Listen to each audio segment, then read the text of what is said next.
వైఎస్ఆర్ కాంగ్రెస్ మేనిఫెస్టోను ప్రకటించారు. ఈ మేనిఫెస్టోలో రాజకీయ వ్యూహం ఏంటి? ఈ మేనిఫెస్టో ద్వారా ఏ వ్యూహంతో జగన్ ఎన్నికల్లో ప్రజల దగ్గరికి వెళ్తున్నాడు? ఈ మేనిఫెస్టోలో సెంట్రల్ పాయింట్ గా తీసుకుంటే తన వెల్ఫేర్ పాలిటిక్స్, తన వెల్ఫేర్ ఎజెండాను మరింత రివైజ్ అండ్ ఎన్లార్జ్ ఎడిషన్, మరింత కొంత తాను ఇప్పటికే అమలు చేస్తున్నటువంటి పథకాలకు కొంత అదనంగా కొంత జోడించి మరింత డబ్బు పంపిణీ చేసే కార్యక్రమాన్ని జగన్ తీసుకుంటున్నాడు. ఇప్పటిదాకా జగన్మోహన్ రెడ్డి పాలనా తీరును, శైలిని విమర్శించిన వాళ్ళంతా ఈయన బటన్ నొక్కుతున్నాడు, డైరెక్ట్ బెనిఫిట్ ట్రాన్స్ఫర్స్, డబ్బులు పంచడము, దీన్ని విమర్శిస్తూ వచ్చారు. నరేంద్ర మోడీ ఫ్రీబీస్ అన్నాడు, రెవెడీ కల్చర్ అన్నారు. అఫ్కోర్స్ జగన్ ఉద్దేశించి కాకపోవచ్చు, జనరల్ గా చెప్పవచ్చు. ప్రశాంత్ కిషోర్ ఇటీవల కూడా ఇది పనిచేయదు బటన్ నొక్కడము, ఎందుకంటే ఇది ఆస్పిరేషనల్ స్టేట్, ఇది మిడిల్ ఇన్కమ్ స్టేట్, అందువల్ల ఇక్కడ ఉద్యోగాలు అడుగుతారు, ఎకానమీ గ్రోత్ అడుగుతారు అని ప్రశాంత్ కిషోర్ కూడా విమర్శించారు. ప్రతిపక్షాలైతే, ప్రత్యర్థులైతే టీడీపీ కానీ జనసేన కానీ వైసీపీ పంచుతోంది, వైసీపీ శ్రీలంక చేస్తోంది రాష్ట్ర ఖజానాను, ఇలా తీవ్రమైన విమర్శలు కూడా చేశారు. కానీ వాటిని జగన్ పట్టించుకున్నట్టు కనబడం లేదు.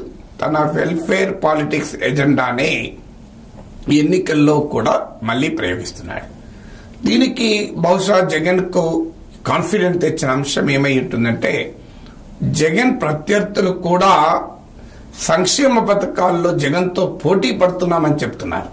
ఒకవైపు ఏమో జగన్ పాలిటిక్స్ ను విమర్శిస్తూ ఈయన పథకాలు తప్ప ఏమీ లేవు అంటూనే, మేము సూపర్ 6 అంటూ అంతకన్నా ఇంకా ఎక్కువ ప్రజలకు డబ్బిస్తాం అంటూ చంద్రబాబు నాయుడు చెప్తున్నాడు. ఇటీవల ఇండియా టుడేకి ఇచ్చిన ఇంటర్వ్యూలకు కూడా చంద్రబాబు నాయుడు, నేను 2004కు ముందు హైటెక్ సిటీ తెచ్చాను, ఐటీని డెవలప్ చేశాను, ఎహెడ్ ఆఫ్ టైమ్స్ అంటే ఈనాటి కాదు భవిష్యత్తును కూడా విజన్ చేసి డెవలప్ చేశాను, కానీ ప్రజలు 2004లో ఓడించారు. 2019లో కూడా అదే రకంగా జరిగింది. నేను ముందు చూపుతో దార్శనికతతో పాలన చేస్తే ప్రజలు ఓడించారు, ప్రజల సాటిస్ఫాక్షన్ కూడా చూసుకోవాలి, అందుకే సూపర్ 6 ప్రవేశపెడుతున్నా అని చంద్రబాబు నాయుడు కూడా చెప్పారు.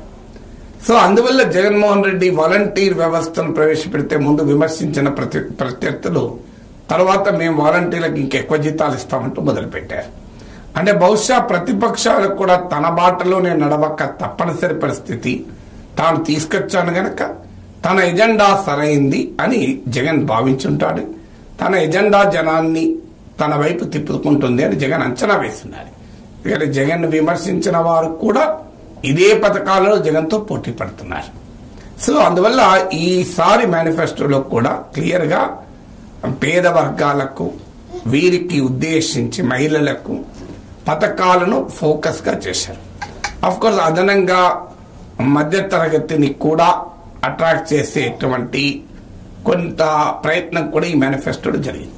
ఇక రెండవది, జగన్ వెల్ఫేర్ పాలిటిక్స్ ను విమర్శించే ప్రత్యర్థులు ప్రధానంగా చేస్తున్న అటాక్ ఏంటంటే, జగన్ రాష్ట్ర ఆర్థిక పరిస్థితిని దివాలా తీసి, ఖజానాను దివాలా తీసి ప్రజలకు ఇస్తున్నాడు, లేదంటే పన్నుల వాత మోపి ప్రజలకు ఇస్తున్నాడు. ఈ రెండు ప్రధానమైన విమర్శలు చేస్తున్నారు.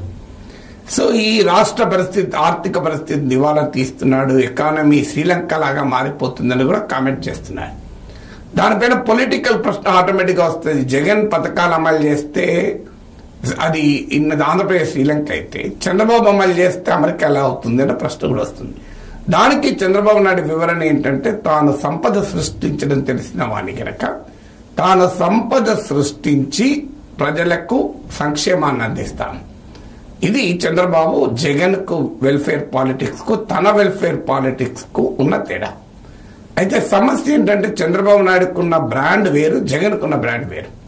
జగన్ కు రాజశేఖర రెడ్డి వారసుడిగా, ఈ 5 ఏళ్ల ముఖ్యమంత్రిగా ఆయనకు వచ్చింది ఏంటంటే వెల్ఫేర్ పాలిటిక్స్ బ్రాండ్ జగన్ సొంతమే. చంద్రబాబు నాయుడు ఏమో రిఫార్మిస్ట్ గా, అడ్మినిస్ట్రేటర్ గా, ఆయనకు డెవలప్మెంట్ విజన్ ఉన్న నేతగా చంద్రబాబుకున్న బ్రాండ్.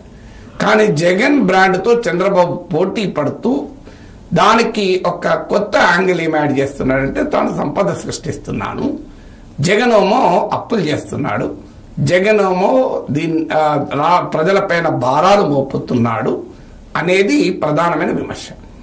దీన్ని ఈ మేనిఫెస్టో ప్రవేశపెట్టే సందర్భంగా వివిధ స్టాటిస్టిక్స్ తో జగన్ కౌంటర్ చేశారు. ఇప్పుడు చంద్రబాబు నాయుడు పైన బాధ్యత ఉంది, ఆ స్టాటిస్టిక్స్ కరెక్టా కాదా, తమ వర్షన్ ఏంటి అని. ఎందుకంటే జగన్ చెప్పింది నేనేమి నా సొంత కవిత్వం చెప్పడం లేదు, ఆర్బీఐ కాగ్ బడ్జెట్ రిపోర్ట్ చెప్తున్నాను. ఎందుకంటే అందులో లెక్కలు ఇచ్చారు. అప్పులు చంద్రబాబు హయాంలో compound annual growth rate CAGR ఎంత, జగన్మోహన్ రెడ్డి హయాంలో సిఏజిఆర్ ఎంత. సో అప్పులు చంద్రబాబు నాయుడు హయాంలోనే ఎక్కువ పెరిగాయి అనేది కౌంటర్ నరేటివ్ను జగన్ ప్రవేశపెట్టాడు. దాంతో పాటు సంపద సృష్టిస్తున్నాడని జగన్ చంద్రబాబు అంటున్నాడు కదా, తన 5 ఏళ్ల పాలనలో సంపద ఎంత సృష్టించాడు అని జిఎస్డిపి చంద్రబాబు హయాంలో ఎలా పెరిగింది, కరోనా ఉన్నా కూడా తన హయాంలో ఎలా పెరిగింది అని లెక్కలిచ్చాడు. అలాగే టాక్స్ టు జీడిపి రేషియో, పన్నులు ఎక్కువేసి ప్రజలపైన భారాలు మోపి తను ఆ పథక సంక్షేమాన్ని ఇస్తున్నాను అంటున్నాడు కదా, చంద్రబాబు నాయుడు హయాంతో పోలిస్తే స్వల్పంగానైనా తన హయాంలోనే టాక్స్ టు జీడిపి తక్కువ ఉంది. అందువల్ల ఈ స్టాటిస్టిక్స్ ద్వారా ప్రతిపక్షాల నరేటివ్ను కౌంటర్ చేసే ఒక ప్రయత్నం జగన్ చేశారు. ఇప్పుడు దీనికి చంద్రబాబు నాయుడు ఎలా రెస్పాండ్ అవుతాడో చూడాలి. ఎందుకంటే ఇవన్నీ basic statistics. Compound annual growth of debt అంటే రాష్ట్ర పబ్లిక్ డెట్ ఎంత పెరుగుదల ఉంది, రాష్ట్ర జిఎస్డిపి ఎలా పెరిగింది, టాక్స్ టు జిఎస్డిపి ఎలా పెరిగింది, దే ఆర్ అన్డిస్ప్యూటెడ్ ఫిగర్స్. ఆ ఫిగర్స్ ను ముందు పెడుతూ తన హయాంలోనే కంపారిటివ్లీ అప్పులు తక్కువ చేశాను, పన్నులు తక్కువ వేశాను, సంపద ఎక్కువ సృష్టించాను అంటూ జగన్ చెప్పుకున్నాడు. సో అందువల్ల అలా అపోజిషన్ తన వెల్ఫేర్ పాలిటిక్స్ పైన చేస్తున్న విమర్శకు ఒక బలమైన కౌంటర్ గణాంకాలతో జగన్ ఇచ్చారు. ఇప్పుడు ఎన్డీఏ పైన కోర్టులో బాల్ ఉంది, వారు దీన్ని కౌంటర్ చేయాల్సి ఉంటుంది. ఇక థర్డ్ ఆర్గ్యుమెంట్ ఏంటంటే జగన్ పాలనలో సంక్షేమం బాగున్నా అభివృద్ధి దెబ్బతిన్నది అని. ఎందుకంటే ఇది ప్రజల్లో కూడా వెళ్ళింది, ముఖ్యంగా అర్బన్ ఏరియాస్ లో అప్పర్ క్లాసుల్లో ఇదొక ప్రధాన అంశంగా మారింది. సో మీరు ఎక్కడైనా సర్వేల్లో కూడా ఇది వ్యక్తమవుతుంది. మీకు గ్రాడ్యుయేట్ ఎమ్మెల్సీలో వైసీపీ ఓడిపోయి రాయలసీమతో సహా రాష్ట్రమంతా టీడీపీ గెలవడం కూడా ఈ నరేటివ్ చెప్తోంది. దీన్ని కౌంటర్ చేసేందుకు కూడా కొన్ని స్టాటిస్టిక్స్ జగన్ ప్రవేశపెట్టాడు. ఉదాహరణకు క్యాపిటల్ ఎక్స్పెండిచర్ తన హయాంలోనే పెరిగింది అని ఒక ఆర్గ్యుమెంట్ ను పెట్టాడు. Of course capital expenditure part of total expenditure పెరిగిందా చూడాలి. అలాగే తన హయాంలో నాడు నేడు స్కూళ్ల భవనాలు, ఆసుపత్రుల భవనాలు, రైతు భరోసా కేంద్ర భవనాలు, అలాగే పోర్ట్లు 4 పోర్ట్లు రెడీ అవుతున్నాయి. ఇవన్నీ కూడా చెప్పుకుంటూ వచ్చారు. అందువల్ల డెవలప్మెంట్ ఎక్స్పెండిచర్ కూడా తన హయాంలోనే ఎక్కువ జరిగింది అనే వాదన ప్రవేశపెట్టే ప్రయత్నం చేశాడు. దాంతోపాటు డెవలప్మెంట్ వెల్ఫేర్ మధ్య ఈ ఆర్టిఫిషియల్ డిస్టింక్షన్ ఏంది, ప్రజల చేతుల్లోకి డబ్బు వెళ్ళినప్పుడు ఆ డబ్బు ఎకానమీలో ప్రజల వినిమయంగా మారినప్పుడు ఆటోమేటిక్ గా ఎకానమీ పెరుగుతుంది కదా, అందుకే ఆంధ్రప్రదేశ్ జిఎస్డిపి బెటర్ గా పెరిగింది కదా అనేది జగన్ వాదన. సో అందువల్ల ఈ మేనిఫెస్టో ద్వారా తన వెల్ఫేర్ పాలిటిక్స్ ను మరింత విస్తృతపరిచాడు. ఈ వెల్ఫేర్ పాలిటిక్స్ పైన ప్రతిపక్షాల ఆర్గ్యుమెంట్లను, ప్రతిపక్షాల నరేటివ్ ని పంక్చర్ చేసే ప్రయత్నం జగన్ చేశాడు. ఇప్పుడు జగన్ వాదనకు కౌంటర్ వాదన ఏముంటుందో మనం చూడాలి.